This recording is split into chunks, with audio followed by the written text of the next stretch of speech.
What's up everyone, Allie here from WiiM Nerd TV. How's your audio life treating you lately? Are you guys vibing with your setups and having fun? Today, I'm going to give you a deep dive into the essentials of the WiiM Home App guide. If you stick with me until the end, you'll have the ultimate streaming environment dialed in before you know it. Alright, let's jump right in.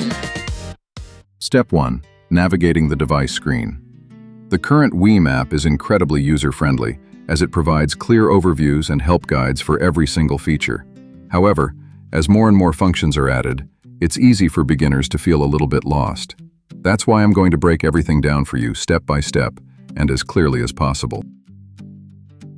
1. Main functions. When you open the WiiM Home app, the top page displays a list of your WiiM devices as tabs. Let's walk through the features, starting from the very top of the screen. Tapping Play All starts playback on every WiiM device at once. While music is playing, this button changes to Pause All, allowing you to stop everything with just one tap. That sounds like it would be super handy for a home party, right? I've never actually hosted a home party myself, so I wouldn't really know. You can tap Add Device to bring a new WiiM into your setup. Tapping Groups lets you create a persistent group. I'll get into the details on that later in the video. All devices currently on the same network are listed here as tabs. You might also see warning messages in this area. The app will notify you if your remote battery is low or if a device has a weak Wi-Fi signal, so be sure to take action when you see them to keep things running smoothly. On the Device tab, you'll see a remote icon next to the device name. This shows that your remote is currently connected. Tapping this icon takes you directly to the remote settings screen. Also, if a green arrow icon appears here, it means a firmware update is available. You can tap the icon to start a manual update, but even if you leave it alone, it will update automatically the following day. During the update process, you'll see a rocket screen where you can check the release notes. It's also a great idea to keep an eye on the official forum, as you can find detailed update info and user reports on any potential issues there. Next, tapping the chain-shaped link icon allows you to link multiple WiiM devices for group playback. The image icon displays the current album art, or a symbol for the specific input being used. Right next to it, you'll see the track title, artist, and album name, or sometimes the input source information. If your streaming queue is empty, the Select Music icon will appear. Tapping this takes you straight to the Browse tab. Below that is the volume bar. The speaker icon on the left acts as a mute button. You can adjust the volume by dragging the pointer along the bar. But here's a pro tip. If you tap just to the right of the pointer, the volume increases by exactly 1%. Tap to the left, and it decreases by 1%. The volume is displayed as a value from 0 to 100%. I had no idea. That's a super handy trick to remember. This particular tab shows that two WiiM devices are linked together in a group. The top row is the group leader, and the bottom row shows the follower device. You can adjust their volumes individually, or even mute just one of them. 2. How to use persistent groups. The circular icon next to the volume bar represents the output channel for that device. LR stands for stereo, while L is for the left channel, and R is for the right. For example, if you set it to L, the device will only output the left channel signal. If you have two speakers connected to that one device, both will play the left channel audio. Finally, tapping the gear icon on the far right will take you to the device settings screen. When you tap Groups, you'll see the Create a Group tab. Tapping this will bring up a list of your available WiiM devices. Simply select all the devices you want to link together. Next, you'll need to choose a group leader. It's usually best to pick the device you use most often as your leader. One thing to keep in mind, if you start playing music directly on a follower device, this group will automatically disband. You can actually use this behavior to your advantage to control how your groups change on the fly, but we'll save that for another video. Finally, just give your group a name, and you're all set. Once it's created, you can tap the Group tab anytime to change the leader, edit the members, or delete the group entirely. To start playback using your persistent group, tap the link icon on the Devices tab, and then select the group tag displayed at the top.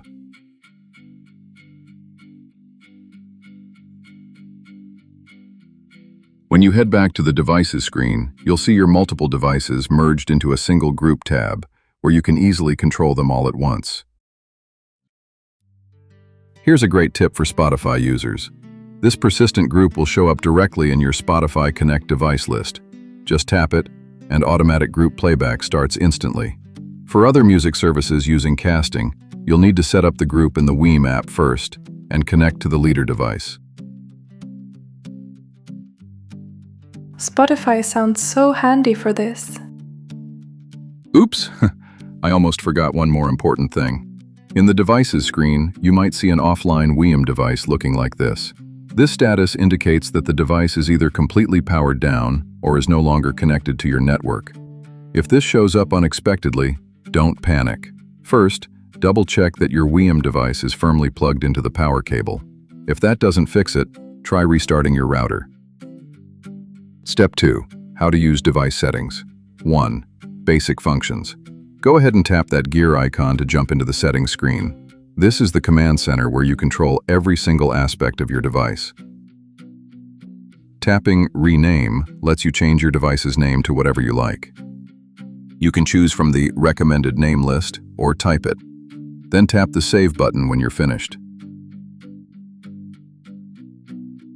If you tap Device Info, you can check the current status.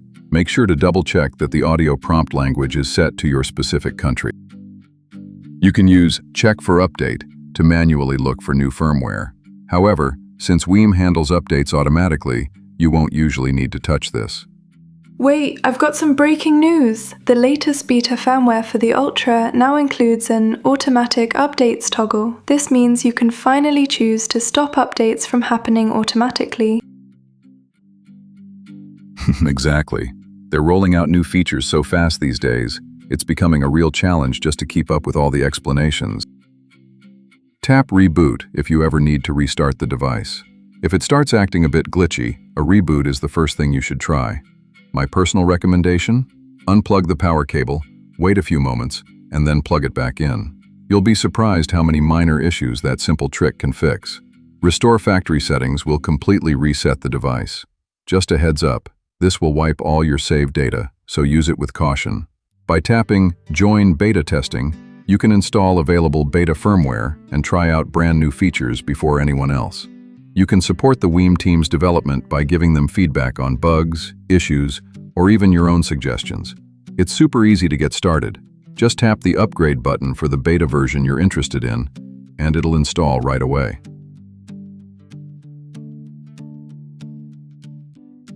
Here you can confirm that the current firmware is a beta version. You can switch back to the public version using the exact same steps. It's so cool that anyone can jump in and help out whenever they want. Now let's go back to the settings screen. Tap Alarm if you want to wake up to your favorite music. Just hit the plus icon in the top right corner to set the start time. By toggling Repeat on, you can choose specific days of the week. Next, pick your source. You can use your saved presets, as long as they actually play music, or even select Line In as your source. Label is where you name your alarm. Set the volume, and if you specify a duration, the music will stop automatically.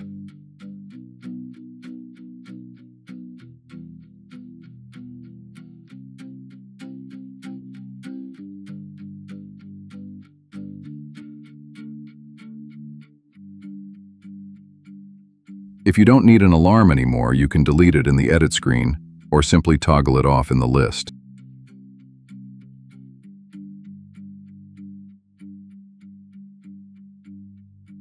So WiiM basically doubles as an alarm clock. I love that!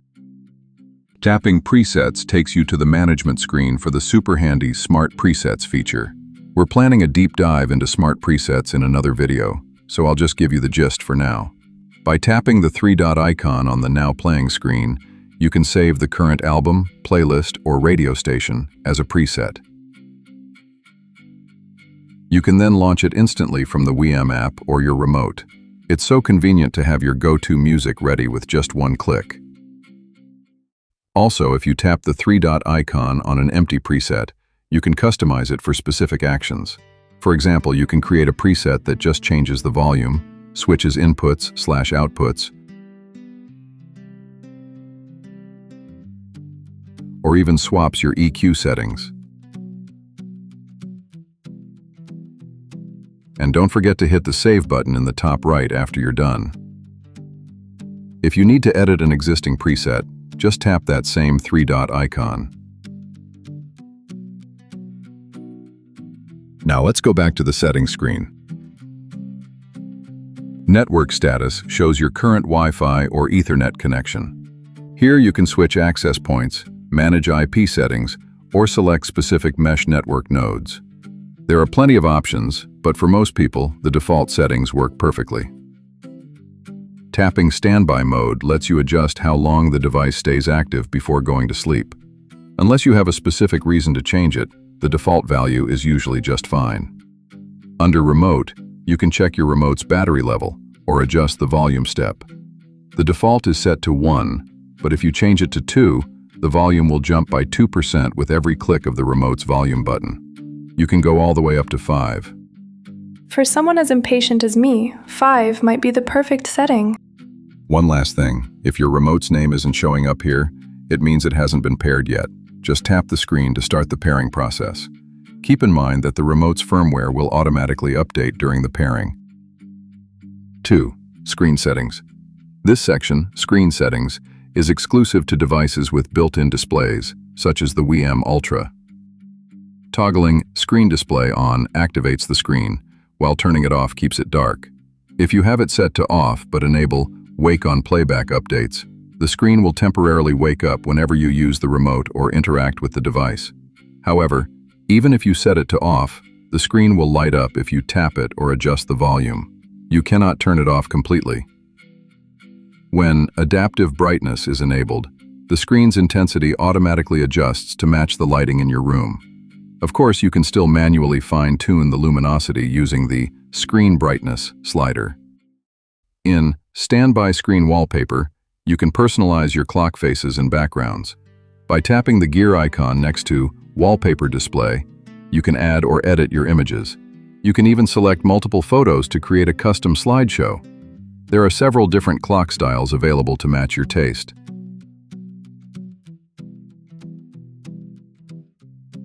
If you turn on, turn off screen in standby mode, the display will go completely dark once the device enters standby.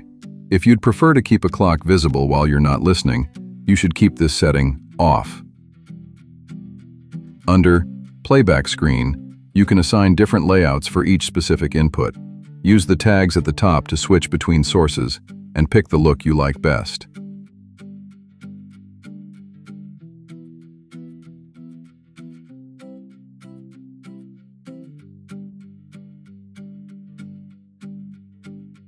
For the VU meter, there are 2 distinct modes for you to choose from.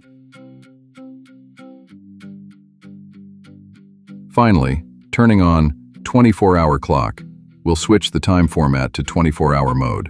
Leave it off if you prefer the standard 12-hour display. Step 3. How to use subwoofer settings. Sub-out is a menu item that only appears on models with a dedicated subwoofer output port, like the WiiM Ultra or Amp Ultra. Along with toggling the sub-output on or off, you can adjust the subwoofer volume, crossover frequency, and phase. There's also a subwoofer and speakers sync feature to align the audio timing between your main speakers and the subwoofer.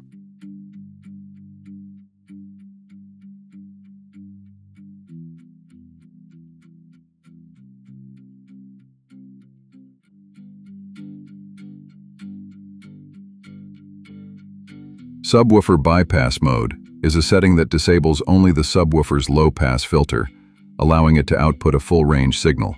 Main speakers output bass is a mode that disables the high-pass filter for your main speakers, letting them output full-range audio as well. While you can tweak these to match your specific system, I generally recommend keeping both of these modes turned off for the best results. We're planning to do a deep dive into subwoofer settings in a completely separate video, so stay tuned for that. Alright, we've covered a ton of ground today. Since the video is getting a little long, we're going to wrap things up for now. But don't go too far. In part 2, we'll be diving straight into the sound section under Device Settings. Well, that's all for today. Stay tuned for more pro tips in our next video. Thanks for watching. If this helped, please like and subscribe. Wishing you the ultimate musical experience. See you next time. Peace.